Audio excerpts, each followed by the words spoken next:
Okay, तो इस question में two sides of a rhombus are parallel to the line y equal to x plus two. अब y equal to x plus two का slope 1 है, तो उसके parallel जो लाइन होगी ना y equal to x plus a ले लेते हैं। हम कैसे ले रहे हैं equation, y equal to mx plus c का यूज़ कर रहे हैं, स्लोप रख दिया और c की जगह पर मैंने a रख दिया। दूसरी जो लाइन है वो पैरेलल है y equal to 7x plus 3 के, तो उसकी इक्वेशन मान लेते हैं y इक्वल टू 7x तो आ गई प्लस b मान लेते हैं। दूसरा जो a कोऑर्डिनेट है, a is on the y axis. अब a अगर y एक्सिस पर है तो उसका x कोऑर्डिनेट 0 होगा। अब y कोऑर्डिनेट कैसे निकालोगे, a इस लाइन पे भी तो लाई करता है, x अगर 0 रखोगे तो y की वैल्यू क्या आ जाएगी, यहाँ पर a आ जाएगी।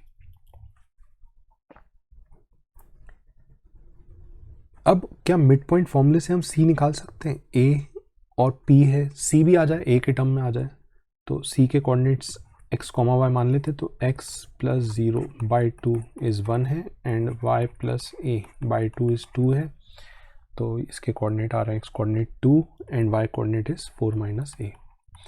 और ये जो कोऑर्डिनेट है ना c के, वो इस इक्वेशन को सेटिस्फाई करेंगे, इस पे लाई करता है क्योंकि पॉइंट, तो ये इक्वेशन में रख दें तो y की जगह 4 minus a is equal to 7 into 2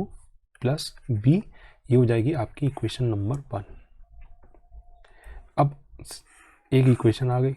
दूसरी इक्वेशन निकालनी है। दूसरा रिलेशन आप क्या यूज़ करो, क्योंकि ये रोम्बस है ना,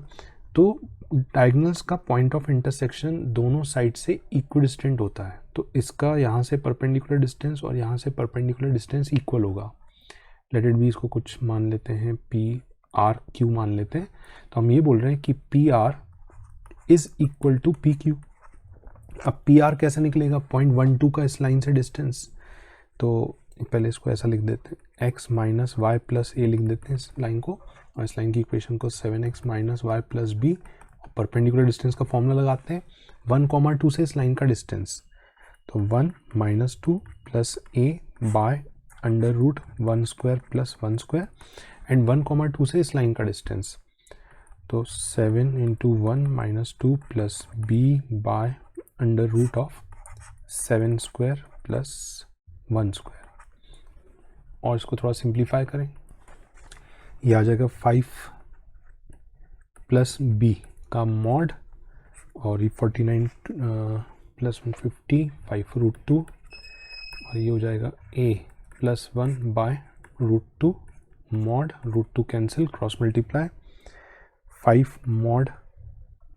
a माइनस 1, सॉरी माइनस है यहाँ पर, तो minus 1 and a minus 1 is equal to mod 5 plus b। अब आप मॉड रिमूव करो,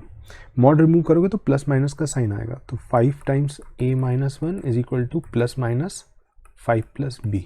तो यहाँ से प्लस और माइनस लोगे तो दो इक्वेशंस बनेंगी, एक इक्वेशन आ जाएगी 5a minus b is equal to 10, एक ही आएगी, और दूसरी जो आएगी 5a plus b equal to 0, 5a plus b equal to 0, ये दो इक्वेशंस हो गई। अब एक इंडिपेंडेंट इक्वेशन तो पहले ही आ चुकी थी, पिछली वाली जो हमारी इक्वेशन आई थी यहाँ से,